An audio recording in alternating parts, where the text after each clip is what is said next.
With me now, Democratic Congressman Ted Lieu. He's a member of the House Foreign Affairs and Judiciary Committees and represents California's 33rd District. Good to see you, Congressman Lieu. All right, before I get to, thank you so much. Before I get to the New York Times reporting, how about your response to now a third report of a Russian military aircraft coming very close to Alaska?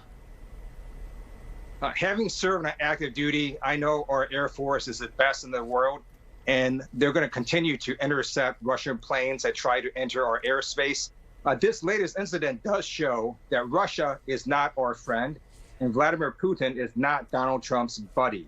In fact, Russia has engaged in a series of hostile actions against the United States, including a systematic and sweeping hack of our elections in 2016, followed by what this New York Times story reported, which is the paying of bounties to militants to kill U.S. troops. So let's talk more about that New York Times reporting and Russia, of course, blasting that reporting, that Russia offered bounties to Taliban-linked militants to kill U.S. troops. The Times reports that President Trump was briefed on it in March, but still has not authorized a response. So as a member of the House Foreign Affairs Committee, what do you want to hear or see from the White House in the form of a response to this? If this story is true, it is outrageous behavior by the Russians. They're essentially paying militants to kill U.S. troops. And the outrageousness of that behavior is only matched by the outrageousness of the behavior of Donald Trump. Not only did he do nothing, he actually invited Putin to the G7 summit last month. That sends all sorts of signals to Russia that our president is not protecting our troops. What I want to see is increased sanctions on Russia, if in fact this story is true. And we should also definitely do diplomatic signals to Russia. Appears none of that has actually happened, and I do not understand why. And then a lot closer to home for you now, your state of California was the first to shut down with coronavirus, and now it's experiencing an uptick, and there are lots of discussions and debates now about the mandating of masks, the reopening or the delayed phased-in reopening of businesses. And then Florida now seeing 9,500 new cases within the past 24 hours. What are your concerns about California and how it should move forward? Governor Gavin Newsom has done a terrific job suppressing this virus.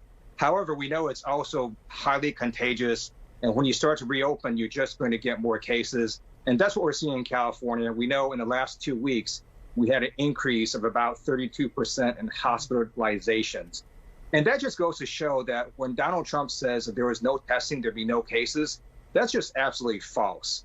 People aren't showing up at hospitals because they have a positive COVID-19 test. They're showing up at hospitals because they're gasping for air. And so what we need to do is more testing, more contact tracing, and make sure everyone does social distancing and wears masks and washes their hands. So Governor Newsom was the first to, shut down, a state, California. Do you think it is time to make preparations to have a second shutdown? It would depend on the county. Some counties are doing well, some are not.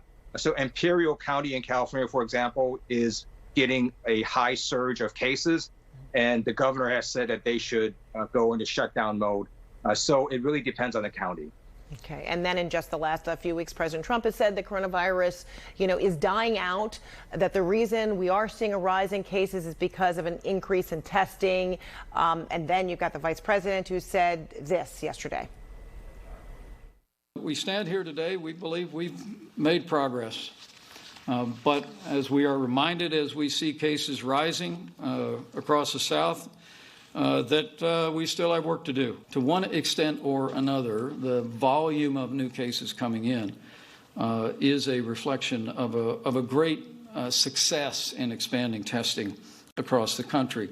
One of the things that we're seeing among the cases, and we hear this in Florida, and we hear this in Texas and elsewhere, is that roughly half of the new cases are Americans under the age of 35, which is at a certain level, very encouraging news. So how concerned are you, and how potentially damaging are these mixed messages from the White House and the coronavirus task force? It's incredibly damaging because we're not just seeing an increase in positive tests. We're seeing an increase in hospitalizations across many states in America. And the fact that younger people are becoming infected is not good news. It's not that younger people only interact with other younger people. They interact with people of all ages, and they can infect others, some who have pre-existing conditions.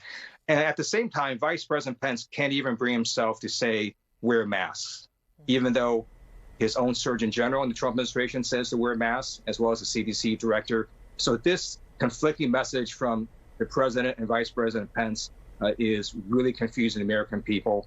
All the science and all the data says if you wear masks, you reduce the spread of COVID-19. Congressman Ted Lieu, thanks so much for being with us. Be well. Thank you.